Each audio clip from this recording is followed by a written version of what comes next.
গতকাল কেন্দ্রীয় স্বরাষ্ট্রমন্ত্রী অমিত শাহ এলেন। একেবারে প্রধানমন্ত্রী আসার 48 ঘন্টার মাথায় কেন্দ্রীয় স্বরাষ্ট্রমন্ত্রীর বঙ্গ অভিযান, এবং সেখানে সেই একই রকম প্রধানমন্ত্রী প্রত্যেকটা ইস্যু ধরে ধরে যেভাবে আক্রমণ শানিয়েছিলেন, কোথাও অমিত শাহ তিনিও বুঝিয়ে দিলেন পরিবর্তন শুধুই সময়ের অপেক্ষা। আসন্ন বিধানসভা নির্বাচনের দামামা বাজিয়ে দিয়ে গিয়েছেন পর একেবারে প্রধানমন্ত্রী এবং কেন্দ্রীয় স্বরাষ্ট্রমন্ত্রী। আর অন্যদিকে অনুব্রত মণ্ডল, যিনি আবারও সংবাদ শিরোনামে চলে এসেছেন, সেই অনুব্রত মণ্ডল পরপর দুদিন পুলিশের হাজিরা এড়ালেন। তাহলে পরবর্তী স্ট্র্যাটেজি কি? অন্যদিকে ভরতপুরের তৃণমূল বিধায়ক প্রায় একই সারিতে নাম লেখাতে চলেছেন তিনিও। আলোচনায় আসবো এই সব নিয়ে। যারা রয়েছেন আমাদের সঙ্গে প্রথমে পরিচয় করে দিই। সমীর চট্টোপাধ্যায় রয়েছেন, জয় মল্লিক রয়েছেন, অশোক ভট্টাচার্য এবং আইনজীবী শীর্ষেন্দু সোনোরায়। সবাইকে স্বাগত জানাই আলোচনায়। প্রথমেই আপনাদের দেখাবো 2026-এর বিধানসভা নির্বাচন, যেখানে ফের পরিবর্তনের ডাক দিয়েছেন কেন্দ্রীয় স্বরাষ্ট্রমন্ত্রী। নেতাজি ইন্ডোর স্টেডিয়ামে ছিল সভা, যেখানে তিনি বললেন 26-এ বিজেপির সরকার হবে। পাল্টা শাসক দল কি বলছে? যখনই বিজেপি বলবে সরকার গড়ব, তখনই বুঝবেন আমরা সরকার গড়ে ফেলেছি। दीदी हिम्मत हो तो हिंसा के बगैर, रेगिंग के बगैर चुनाव कराकर देखो। आपकी खुद की जमानत ये बंगाल की जनता जब्त कर लेगी। जिंदाबाद जरूर करना है। 26 में हमारे मुख्यमंत्री की शपथ के बाद करना है। 2026 तक कर दो, जितना विरोध करना है उतना, उसके बाद आप मुख्यमंत्री ही नहीं रहो। आज संकल्प कर जाइए कि 2026 में ये ममता बनर्जी की सरकार को मूल समेत उखाड़ कर हम फेंक देंगे, मूल समेत उखाड़ कर। 19 की लोकसभा में हमें सफलता मिली, 21 की विधानसभा में 77 सीटें मिली और 24 की लोकसभा में 97 सीटों पर भारतीय जनता पार्टी का लीड रहा, 97 विधानसभा सीटों पर, और 143 सीटों पर 40% से ज्यादा मेरे कार्यकर्ताओं के परिश्रम के कारण वोट मिले हैं। थोड़ा फासला बाकी है, आप 40% तो क्रॉस कर गए हो, 4-5% आगे बढ़ना है, 4-5। और अगले चुनाव में हमारी सरकार बनने जा रही। অমিত শাহ শুভেন্দু হচ্ছে আমাদের লক্ষ্মী পেঁচা। ওরা যেটা বলে সেটাই হয়, কিন্তু ওদের জন্য নয়, আমাদের জন্য হয়। 21-এ বলেছিল আপকি বার 200 পার, বাংলার মানুষ মমতাদিকে 200 পার করেছিল। 24-এ বলেছিল আপকি বার 30 পার, বাংলার মানুষ মমতাদিকেই 30-এ প্রায় পৌঁছে দিয়েছিল। এবার যখন ওই লক্ষ্মী পেঁচারা আবার বলেছে সরকার গড়বে, নিশ্চিন্ত থাকুন চতুর্থবারের মতো মামাটি মানুষের সরকার তৈরি হয়ে গিয়েছে। ও ফুটকি লেগে বাম থেকে রামে ফুটকি লেগে 40% হয়েছিল। আবার আগামী দিন ওটা 17% অরিজিনাল জায়গায় ফিরে যাবে। এবার বিজেপি কার্যত নিজের বিধায়কদের কনফিডেন্স রাখতে পারছে না। লিডার অফ অপোজিশনের উপর অনাস্থা রেখে দেখেছেন একের পর এক বিজেপি বিধায়ক দল ছেড়েছে। আগামীবার 29 না পৌঁছলে ওদের লিডার অফ অপোজিশন পোস্টটা পর্যন্ত থাকবে না এবং রাজ্যসভার সাংসদও যাবে না। আমি জয় মল্লিককে দিয়ে আলোচনা শুরু করব। জয়, কার্যকর্তাদের কথা বললেন কেন্দ্রীয় স্বরাষ্ট্রমন্ত্রী এই রাজ্যে এসে, কিন্তু কার্যকর্তারা এখনো পর্যন্ত সংগঠন কতটা মজবুত? একটা টার্গেট অমিত শাহ দিয়ে গিয়েছিলেন, আমরা দেখেছি নির্ধারিত সময় শেষ হয়ে গিয়েছিল, সময়সীমা বাড়ানো হয়েছিল, কিন্তু তারপরও কিন্তু সেই টার্গেটে পৌঁছানো যায়নি। যে কার্যকর্তাদের ওপর ভর করে এই 4-5% ভোট বাড়ানোর কথা বলছেন 2021-2024-এর পর, একেবারে একজন ইতিমধ্যেই সুকান্ত মজুমদার, যিনি ইতিমধ্যেই রাজ্যের রাজ্য সভাপতি, তার পাশাপাশি প্রতিমন্ত্রীর দায়িত্ব সামলাচ্ছেন, আজ পর্যন্ত বিজেপির একজন পূর্ণ সময় রাজ্য সভাপতি নেই। কে বলছেন? তথাগত রায়। তার পাশাপাশি ইতিমধ্যেই সংগঠন কিন্তু মজবুত নয়, এমনটাই বিজেপির অভ্যন্তর থেকে খবর। মণ্ডল সভাপতি নিয়ে মারামারি আমরা দেখেছি। গতকালকে নেতাজি ইন্ডোর স্টেডিয়ামের যে ভিড়টা, সেই ভিড়টা একটু বলে দিই। সেটা হচ্ছে শুধুমাত্র মণ্ডলের কিছু সীমিত কয়েকজন পদাধিকারীদের কালকে ডাকা হয়েছিল, এবং তার যে ছবি আপনারা খুব স্পষ্টভাবে দেখেছেন সেখানে কি উপস্থিতি ছিল। উল্টো দিকে যারা বলছে যে আমরা তৃণমূলের যারা বলছেন যে তারা সরকারে আসবেন, একটু বলে দিই কিভাবে সরকারে আসবেন। যদি আমি বলি শিক্ষামন্ত্রী জেলে, আজকে শিক্ষক যারা তারা আজকে পথে, এবং যে ছাত্ররা বসে আছে স্কুলে তাদের ভবিষ্যৎ আজকে অন্ধকার। পার্থ চট্টোপাধ্যায় তখনও জেলে ছিলেন, তারপরে 2024-এ নির্বাচন হয়েছে। হ্যাঁ, এবার একটু স্বাস্থ্যে আসি। স্বাস্থ্যের দিক থেকে দেখতে গেলে আজকে ডাক্তাররা আজকে রাস্তায় নামছে। যে স্যালাইন আজকে নিষিদ্ধ হয়ে গেল, সেই স্যালাইন আজকে রোগীদের শরীরে ঢুকিয়ে দেওয়া হচ্ছে। আরজিকরের মতো আমরা ঘটনা দেখলাম। কর্মসংস্থান যদি বলি, যে চাকরি, গত 11 থেকে 12 বছরে মমতা বন্দ্যোপাধ্যায় কোথাও গিয়ে একটা ফ্যাক্টরির সামনে ফিতে কাটছেন, যদি একটা ছবি তৃণমূল নেতারা দেখিয়ে দেয় তাহলে বলবো হ্যাঁ কিছু একটা হয়েছে, 10 জন চাকরি পেয়েছে। দ্বিতীয়, নেক্সট বাসস্থান, কেন্দ্র সরকার থেকে যে টাকা আসছে আজকে আবাস যোজনার জন্য, সেই টাকা ঘুরে চলে যাচ্ছে তৃণমূল নেতাদের পকেটে। তাহলে তৃণমূল যখন দাবি করছে সেখানে শিক্ষা দিতে পারছে না, স্বাস্থ্য দিতে পারছে না, কর্মসংস্থান দিতে পারছে না, বাসস্থান দিতে পারছে না, একটা গরিবের মাথার ছাদ দিতে পারছে না, তাহলে কি ভিত্তিতে তারা আজকে ভোটটা চাইবে এবং কেনই বা সাধারণ মানুষ ভোটটা দেবে? আমি সমীর বাবুর কাছে আসবো, তবে এখানে অবশ্যই জয় কতগুলো জিনিস মনে রাখতে হবে। 2021, 2024, বিশেষত 2024-এ যখন লোকসভা নির্বাচন হলো তখনও কিন্তু পার্থ চট্টোপাধ্যায় জেলে ছিলেন। মনরেগা নিয়ে তখনও কিন্তু অভিযোগ তৃণমূল কংগ্রেস করে গিয়েছে। সন্দেশখালী একটা জ্বলন্ত ইস্যু ছিল, কিন্তু ভোট বাক্সে কতটা সেটা ডিভিডেন্ড বিজেপিকে দিতে পেরেছে সেটা অবশ্যই বঙ্গ বিজেপি বলতে পারবে। তবে ইতিমধ্যে সেই একেবারে সীমান্ত নিয়ে তরজা কিন্তু আবারও তুঙ্গে উঠেছে। রাজ্য সরকার জমি না দেওয়ার ফলেই কিন্তু সীমান্তে ফেন্সিং দেওয়া যাচ্ছে না। ফের একই অভিযোগ করেছেন কেন্দ্রীয় স্বরাষ্ট্রমন্ত্রী অমিত শাহ। অনুপ্রবেশ যদি চলতে থাকে তৃণমূলের ভোট ব্যাংক বাড়বে আর আপনার ভাইপো মুখ্যমন্ত্রী হবে, তা কিন্তু হবে না। কেন্দ্রীয় স্বরাষ্ট্রমন্ত্রী যা বলছেন তার পাল্টা কিন্তু দিয়েছে শাসক দল। आप जानबूझकर बॉर्डर पर भूमि नहीं देते हो। तृणमूल के सांसद मुझे संसद में पूछ रहे थे कि बीएसएफ क्या कर रही है। अरे ममता दीदी, हमने आपसे भूमि मांगी है, पूरी भूमि दे दो, बाढ़ को समाप्त हो जाने दो, एक परिंदा भी पैर नहीं मार पाएगा, परिंदा भी पैर। आप जानबूझकर बॉर्डर पर भूमि नहीं देते हो क्योंकि घुसपैठ चलती रहे, आपकी वोट बैंक बढ़ती रहे और आपके बाद आपका भतीजा भी मुख्यमंत्री बनता रहे। भाइयों बहनों, ये होने वाला नहीं। बांग्लादेशी और रोहिंग्या उनकी मदद से घुसपैठ कर रहे हैं। অনুপ্রবেশ নাকি আমাদের নেত্রী তিনি যেন দেখেন যে ইনফিল্ট্রেশন না হয়। কার দায়িত্ব এই ইনফিল্ট্রেশন অর্থাৎ অনুপ্রবেশ রোখার দায়িত্বটা কার? বিএসএফ কার? অমিত শাহ মহাশয়, আপনি ব্যর্থ। আপনার পদত্যাগ করা উচিত। আপনি নিজেই সেটা বলে ফেলছেন। সুমিতা, মমতা বন্দ্যোপাধ্যায় একদিকে কিন্তু বিএসএফ এর দায়িত্বের কথা, বিএসএফ এর বিরুদ্ধে অভিযোগ যেমন করেন, তার পাশাপাশি তিনি ডিএম, এসপি, সীমান্তবর্তী রাজ্যগুলো তাদেরকেও কিন্তু সতর্ক থাকার কথা বলেছেন। কিন্তু এই যে বারবার রাজ্যের বিরুদ্ধে এত বড় একটা অভিযোগ যে রোহিঙ্গাদের, বাংলাদেশি অনুপ্রবেশকারীদের মদত দেওয়া হচ্ছে, এরাই হচ্ছে আসলে তৃণমূল কংগ্রেসের ভোট ব্যাংক। যে ভুয়ো ভোটারের অভিযোগগুলো তৃণমূল কংগ্রেস, মমতা বন্দ্যোপাধ্যায় কার্যত হুইসেল ব্লোয়ারের কাজ করেছিলেন, বিজেপির কিন্তু পাল্টা অভিযোগ যে এটা কিন্তু একেবারে তৃণমূল কংগ্রেসের মদতে আজকে এই ভুয়ো ভোটার তালিকা তৈরি হচ্ছে, নাম ঢোকানো হচ্ছে এই অনুপ্রবেশকারীদের। এত অভিযোগের প্রয়োজনটা কি? জমি দেবেন, কাঁটাতার হবে, রাজ্য সরকার দায়মুক্ত হয়ে যাবে। এই যে অনুপ্রবেশ নিয়ে কথা বলছেন, কালকে কেন্দ্রীয় স্বরাষ্ট্রমন্ত্রী স্বরাষ্ট্র সচিব এসেছিলেন, আপনারা জানেন। সেখানে গোবিন্দমোহন পরিষ্কার আলোচনা হয়েছে যে 291 কিলোমিটার সীমান্ত বরাবর কাঁটাতার রাজ্যের 1505 একর যে জমি সেই কাঁটাতার দেওয়ার জন্য, সেইটার মধ্যে 268 কিলোমিটার এলাকায় কাঁটাতারের প্রয়োজনীয় জমির পরিমাণ হচ্ছে 1412 একর। অলরেডি মন্ত্রিসভা পাস করে দিয়েছে এবং কালকে স্বরাষ্ট্র সচিবকে পুরো ডেসক্রিপশন দিয়ে দেওয়া হয়েছে।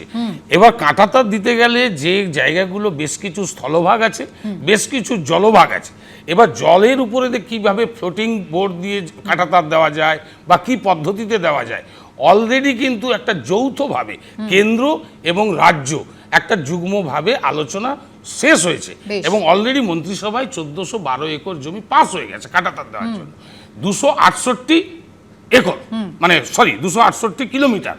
তাহলে স্বাভাবিকভাবে রাজ্য সরকার দিচ্ছে না, এই যে কথাটা বলা হচ্ছে, আসল কথা বিএসএফ পাচ্ছে না। এই যে অনুপ্রবেশ হচ্ছে তাদের কোথাও না কিছু গাফিলতি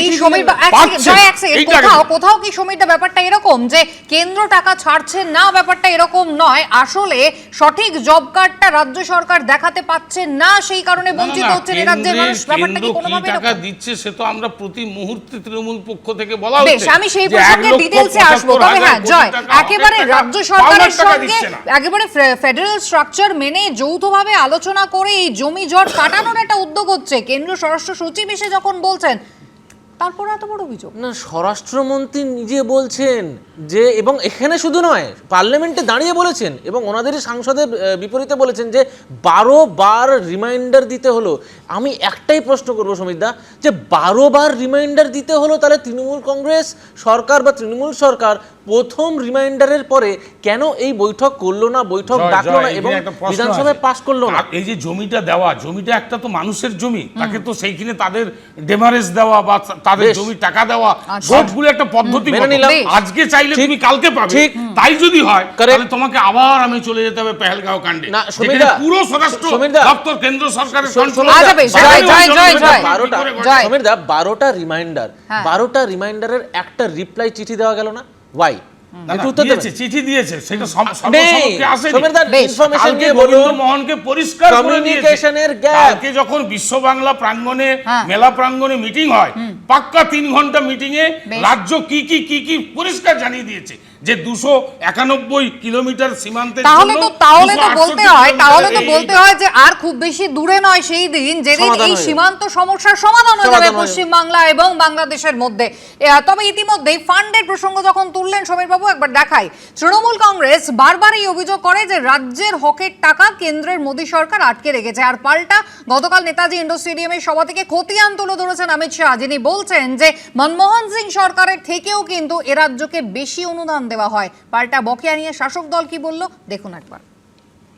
10 साल सोनिया मनमोहन की सरकार में आपने बंगाल को क्या दिया?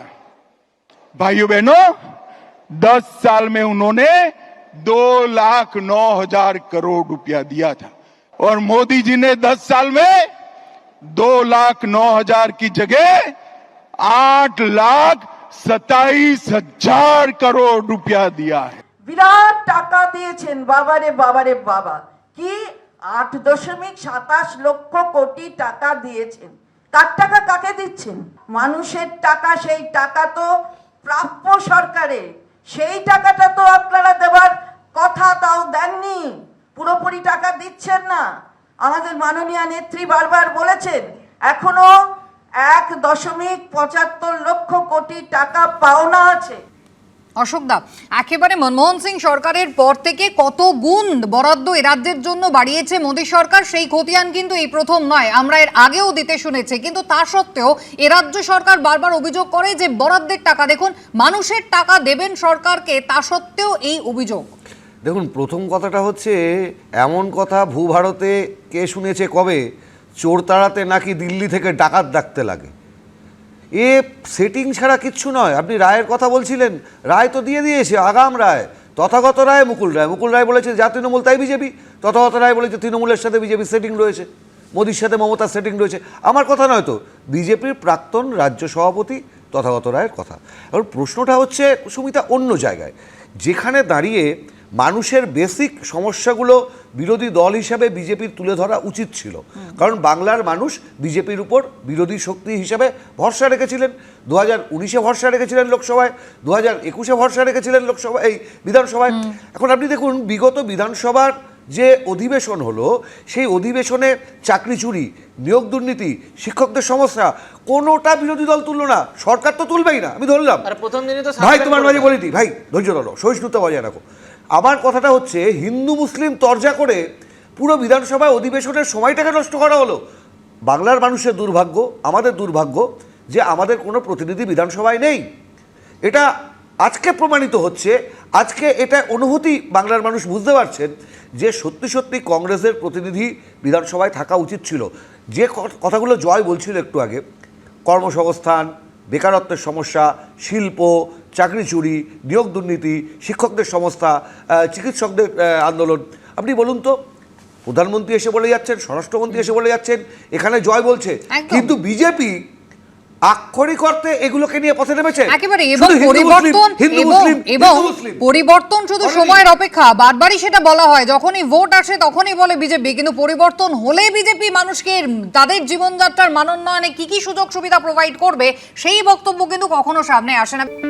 বছর ঘুরলেই পশ্চিমবঙ্গে বিধানসভা নির্বাচন, আর এ রাজ্যের ভোটে অন্যতম কি ফ্যাক্টর মহিলা ভোট। জাতীয় নির্বাচন কমিশনের তথ্য বলে পশ্চিমবঙ্গের মোট ভোটার 7,63,96,165, যার মধ্যে মহিলা ভোটারই হচ্ছেন 3,76,611, অর্থাৎ মোট ভোটারের প্রায় অর্ধেক। এই অবস্থায় প্রথম থেকেই কন্যাশ্রী থেকে শুরু করে 2021-এর বিধানসভা ভোটের আগে চালু করা লক্ষ্মীর ভান্ডার প্রকল্প, সবেতেই তৃণমূলের টার্গেট মহিলা ভোট। গত বিধানসভা ভোটে তৃণমূলের প্রচারেও মূল স্লোগানই ছিল বাংলা নিজের মেয়েকেই চায়। 2026 বিধানসভা ভোটের আগে এবার বিজেপির নজরে পশ্চিমবঙ্গের মহিলা ভোট। কেন্দ্রীয় স্বরাষ্ট্রমন্ত্রীর মুখে উঠে এলো সন্দেশখালী আরজিকর কাণ্ডের মতো প্রসঙ্গ, যার পাল্টা আক্রমণ করতে ছাড়েনি শাসক দল।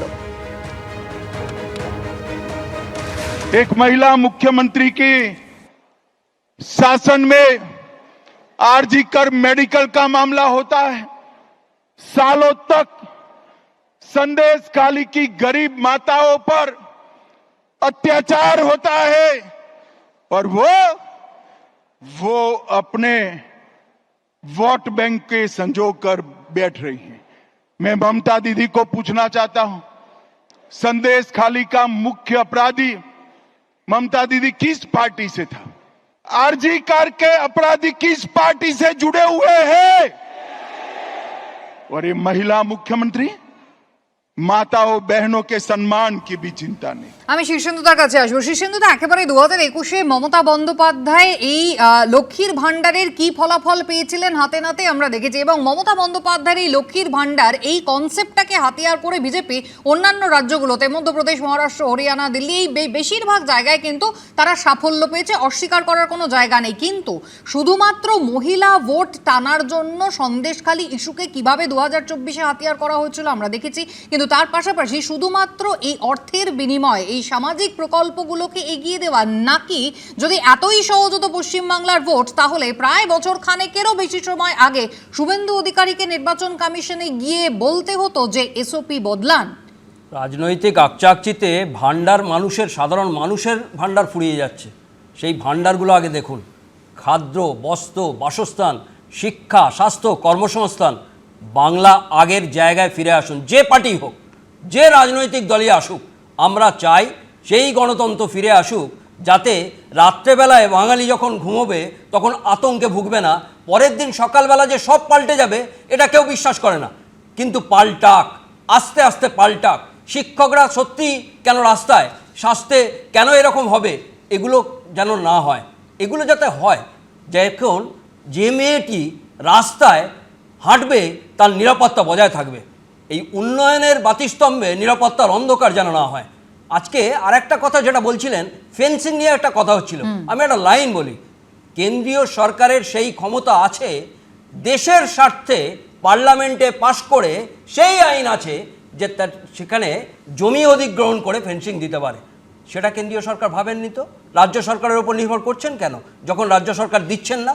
আরেকটা কথা ভাবতে হবে যে কেন্দ্র এবং রাজ্য গুরুত্বপূর্ণ সম্পর্ক রাখা উচিত, বন্ধুত্বপূর্ণ সম্পর্ক থাকবে।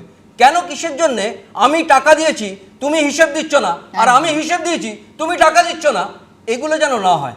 এগুলোতে উন্নয়ন এগিয়ে না গিয়ে আমরা পিছিয়ে যাচ্ছি। একদম, আমি 1000 দিলে অন্য দল 1500 দেবে। একদম, মহিলা ভোটার বলছেন, মহিলা পুরুষ সবাই ভোটার, শিশু তাদেরও লক্ষ্য করতে হবে, তাদেরও নিরাপত্তা দিতে হবে। শুধু ভোটার নয় বলে শিশুদের দেবো না তা নয়, বয়স্ক মানুষ তাদের অনেকে, এই যে ভোটার লিস্টটা তৈরি করছেন নিচ থেকে উপর অব্দি, ডিএম অব্দি সরকারি কর্মচারীরা, কিন্তু মৃত ভোটার যে ভোট অন্য জায়গা থেকে আসছেন, প্রত্যেকটা ভোটার লিস্টে গন্ডগোল আছে, অনুপ্রবেশ ভোটার হয়ে যাচ্ছে।